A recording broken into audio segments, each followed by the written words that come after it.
Hi, everyone. We are coming to you today from the Meta Studios in New York City, and we're here to talk about the Broadway play Punch by James Graham. My name is Victoria Clark, and I play Joan and Nan in the play, as well as several assorted gang members and other folk. I'm Lucy Taylor, and I play Mum, Jacob's mum, and Wendy. And I also play a facilitator called Sandra and some gang members and assorted folk. And my name is Camila Cano Flavia, and I play Claire and Nicola, the restorative justice agent, among other gang members and professors and nurses. And You got a lot, Camila. They have me running around. You have the mother load of characters. Good thing it's fun. So, ladies, a lot of what the public knows about our show seems to be somewhat, it's all related to the title, Punch, right? And a lot of the marketing, it's a guy falling backwards, and the poster is very kinetic, but it's masculine, right? And it's featuring the solo figure because this is a story about Jacob Dunn, and it's based on his memoir, Right from Wrong. But we have our own perspective on the play, right? As three of the women who are facilitators and the motors in the story. So can you guys talk a little bit about that? Well, yeah, I play Jacob's mum, but I also play his probation officer before and after he gets out of incarceration, as well as a talking circle facilitator. And it was actually after one of the shows where my friend said, "Oh my God, the women in this play, they really drive the narrative forward, and they're really facilitating a lot of the true events." Even though, Joan, the character that you play, which we will get onto, she is facilitated by Nicola. Wendy is facilitated by Nicola. Nicola, we are all helping each other and helping these characters move forward in their transformation. In their quest for forgiveness and grace and reconciliation and difficult conversations, as your character Sandra says. Do you want to say a little bit more about how you think your characters motor the show along or facilitate the story? Well, I think both Claire and Nicola are bridges in Jacob's life. And, I think maybe to someone hearing that sentence is, well, why do the women have to be the bridge? But, we're spanning nearly a decade of his life. And so to keep it streamlined, we're kind of rushing through a lot of time. So at a first glance, it might look like, okay, well then where are they? But they are muscular. These women have teeth. They are, like you were saying, moving the plot forward. So can you talk a little bit about each of the women that you play and how they participate in in driving the story forward? Well, the first one that we meet is Claire, and she meets Jacob on the night of the fatal punch. And we should say, just in summary, the story is about Jacob Dunn, who shows up at a bar in Nottingham, England, to support his mates who are out for a night out, and everyone has been drinking and doing some drugs. And without knowing too much about the situation, he shows up to be with his friends and protect his friends and throws one punch at one person. This person goes down, and 9 days later he dies. Yeah. And so that is the kind of the premise of the story, and it's a true story. Yeah. So Claire, Claire is his. When I met Jacob in real life, he's like, this was my ride or die. This is the person that stuck with me through, in real life they met after the fact, but in the play we meet her the night of, and she was with him through all of that. And Nicola came to Jacob after having met David and Joan, after she was recommended to them through the victim support program, through Rick, who we don't really hear about in the play, but we know of. And her organization is called Remedy. Remedy, a restorative justice agency, of which she's now one of the directors. At the time, she was a facilitator, and now she's helping run. That's very cool. Which is so impressive. So cool. A very cool lady. And so she meets Jacob after having met David and Joan, and carrying them through this process and knowing that at any point anybody can pull out because it's all, it's a choice if you want to be there. And the miracle is that they all wanted to be there. Mm. Having met her too, I asked her, I mean, how are you balancing witnessing people go through this for the first time and also kind of managing your own expectations and your own feelings about this? And I mean, I'm just kind of blown away by the spaciousness that she's able to carry in cases like these. And yeah, now it's a relationship that has spanned 15 years. And you also play a doctor? You play a consultant? Yeah, I play the consultant hospital. in the hospital that is helping David and Joan decide if this is the moment where they, essentially pull the life support on David after On James. on their on, son. on James after 9 days. Yeah. Um, So there again, there's another bridge, Yeah. right, between the family and. yeah, Mm-hmm. and then who else? The chaplain. The chaplain. Oh my gosh, there's so many things. Yeah, I they think really you do. forget how many parts you Yeah. play Yeah. in one story. Yeah, you're really there. Yeah, Pivotal the moments. chaplain. Yes. I'm there with Jacob at Glen Parva, the Parva. I always say it in the accent. Glen Parva. We all doing accents for this show, by the way. Yeah, it's because it's set in Nottingham. We're spanning the whole East Midlands region with our accents. But yes, I play the chaplain as well, who is James. Just this wonderful introduction in the beginning of Act 2 of bringing sort of the spiritual side to all of this. You know, can I just have a sidebar here? Yeah. Because Jacob's mama, who's not named in the play, but whose name actually is Vicky. That was a nice serendipity. There is a spiritual element that actually resides throughout. There's a mention of the church where Vicky went to church and taught Sunday school and taught the children's choir, and then his grandmother Nan in the play also, religiously attended church. So there is that thread of faith that pulls through the play. So I just thought that was would throw that in. And Jacob and Claire meeting at this In the church. In a church that's been Yes. turned into a Into a pub. bar. And visions of his mom and flashbacks of his Yeah. mom in church, and then that leads to recognition of it. That is a theme that James pulls throughout the Yeah. play. Anyway, didn't mean to interrupt. But No, that's a great way of bridging that. She meets him right before he's about to be released after having served 15 months, which was also, and I'm curious to ask you this as well about sort of that part of the story of having been given 30 months and then having served 15, and how you also sort of worked through that with. But I with think we your should put a character, pin yeah. in that and like maybe switch over to Lucy and Yeah, ask you sure. how the way that your characters motor the story along and how we facilitate Jacob's journey. Well, the two principal characters I play are Mom, Jacob's mom, and Wendy, his probation officer. And James has been a pretty tricky playwright, and in that I swap from one, as you know, one character to the other. And your very, scenes are very back to quickly. back. They're back to always, back. They're always Yeah. there's nothing in between There's for you nothing to go in off. between. I have to Sweater switch. off, Sometimes I do it shirt on on. stage. I do a change on stage. And at first I was like, I don't know how I'm going to do this, because I have to build these worlds. They have to be so true. And I'll give you some background. I mean, you already know this, but we're having a conversation.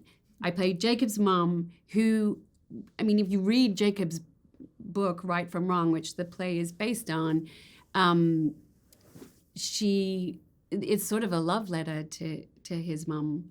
She was an incredibly compassionate person, a very caring person. She ran a daycare, and she was sort of a real North Star, I think, for him in a lot of the difficulties that he then later went through. And then Wendy is a real person. Wendy Flewitt is a genius probation officer who lives in Nottingham, and they're sort of two sides of the same coin. They're both mothers. They're both very caring. They're both very earthed. But What do you mean by that? well, I feel like Wendy's a very earthed person because she is down to earth. She's very humorous. She's a source of some, not like quite a bit of humor in the play. I do say so myself, and I really enjoy. You should, those and you are. I really enjoy playing those moments. And she's just. And I've met the real Wendy on a Zoom, and we DM on the Instas occasionally.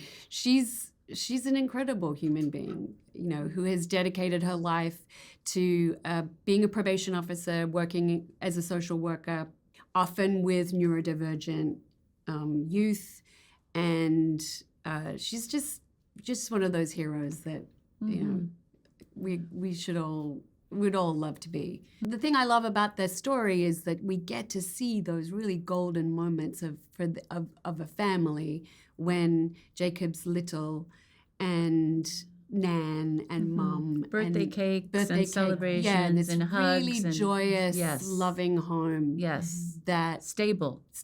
that, we see the journey, of that family through into something a little more difficult, but that love is always there. We should say there's a father figure missing, Yeah. and that, sometimes is attributed to some kind of unstable childhood, but I think the three of us would agree that sometimes, women around the home can provide that space and that feeling of security and safety and stability as well. So, I would agree with that. Yeah. I would agree with what I just said. Should I talk a little bit about Joan and Nan? Yeah. Okay, so the characters that I played, Joan, I mean, I think Jacob has credited Joan with saving his life. I mean, he has said that because she dared to ask the question, what are you going to do?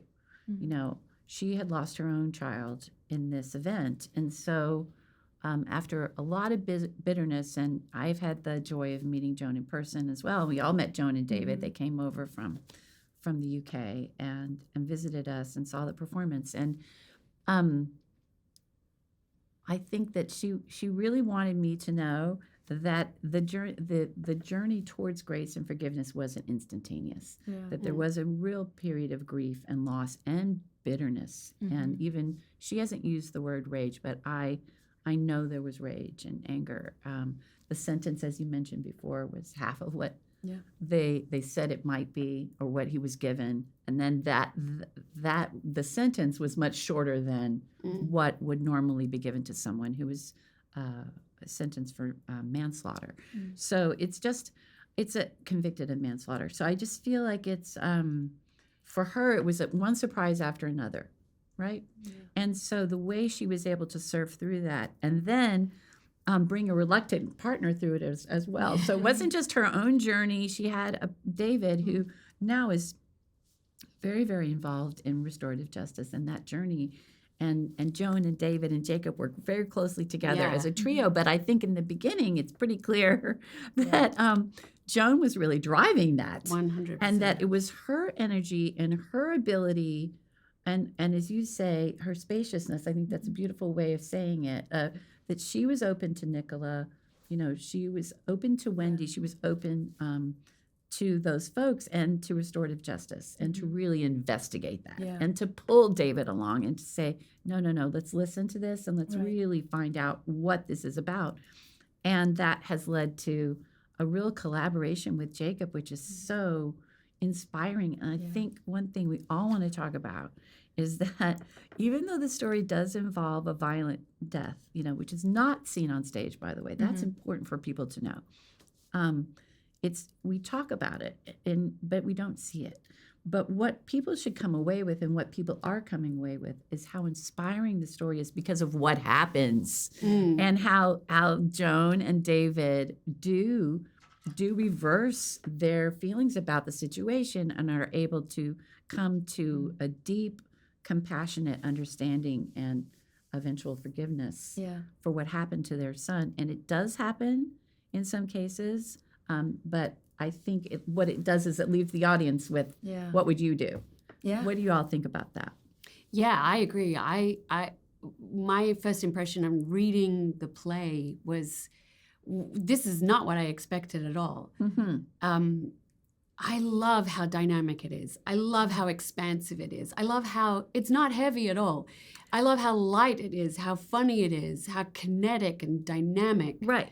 I think people are surprised when they see how much fun we're having. Yeah. But there is a joy that comes Yes. from telling an inspiring story. And sometimes you can feel it in the audience when Will Harrison, who's doing incredible work in this, just comes out and is like, wow, and just starts the play Yeah, in this like yeah. explosive way. Sometimes you can feel the sort of stunned reaction of, oh, Well, I remember when I first, when they announced the casting and Jacob DM'd me and said, "Welcome to Punch." And I said, "Oh, I'm so moved to tell the story." And he said, "Yeah, but it's got to have lots of joy." And that You was see- that was the first thing from Jacob. from Jacob. Yeah. That was the first thing he said. And I think that's really, I had a friend come last night and she said, it's so expansive. It's so joyous. It's so full of life and love.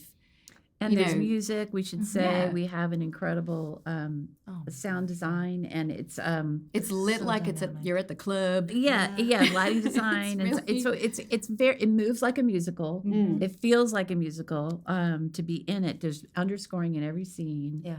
And it's very dynamic and theatrical. So I think that's one thing that people will be shocked and surprised by. I mean, when I read it on the page, I was very moved by the story. Yeah. But then being in it, it's like getting on a roller coaster. Yeah. It's Yeah. very fun to do. it's a marathon.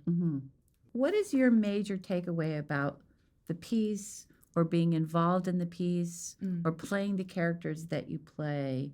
What is the main thing you want to say today about that? The main thing I want to say. Yeah, I know. Go, Lucy.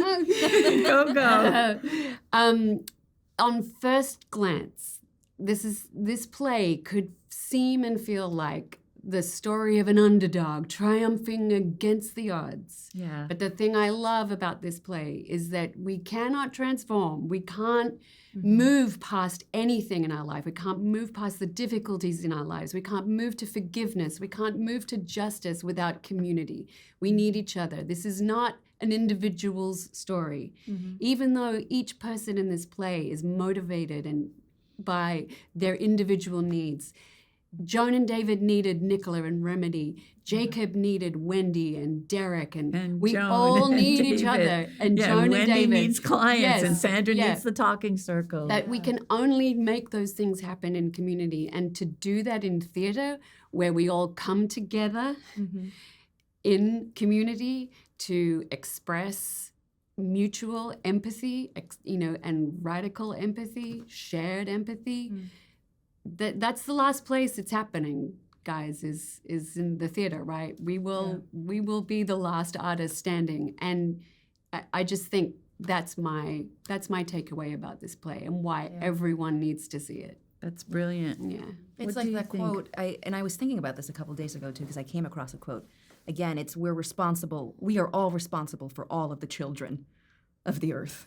And so anybody who is falling through the cracks, and we talk about so much about this in the play, about education and services, cut by cut, anything that is cut back, we are going to feel that, in waves, and we are, and we'll continue to if we keep going that way. Yeah. So we're responsible for everybody. I think the major takeaway I feel about the show is, and why I think Adam Penford has directed it so brilliantly, and Leanne Pinder, our movement director and choreographer, they've brought this story to life in such a dynamic, theatrical way, exciting way. And what James Graham has done as our playwright is the point of view keeps shifting.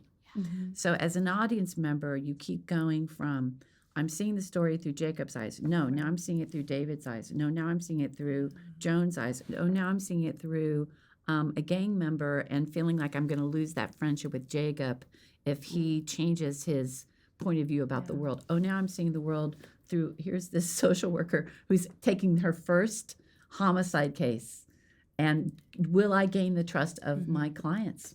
Will I Of cause any more harm? Correct. Yeah. And so because it's like the camera, it's like, I tell people, it's like it's this beautiful jewel, multifaceted jewel, and it keeps shifting, and the light will pick up something different every time. Every time the lights change, we're changing. And so I think it gives a 360 impression. And if we ever needed a piece of theater that talks about sitting in someone else's chair, walking in someone else's shoes, it's now. Oh yeah. And because, as your character says, it's at the beginning of the show, a talking circle is about facilitating and Encouraging and facilitating talking and listening, difficult conversations. difficult conversations. This is Yeah. the world we live in right Yep. now. And so what we're doing, what James has created and what Adam and Leanne have facilitated through our company is an opportunity for us to begin these difficult conversations, which will hopefully inspire and lead to better outcomes for us as individuals and for the world. And I know that's working because of the kids that stay behind after like those young people that stay That behind wait at after the that stage show. door. The way that they're shifted by this story is just, I'm like, yeah, we're doing the right thing. Agreed. Get your tickets now at punchbroadway.com, and we're running through November 2nd. So come see us at the Samuel J. Friedman Theater.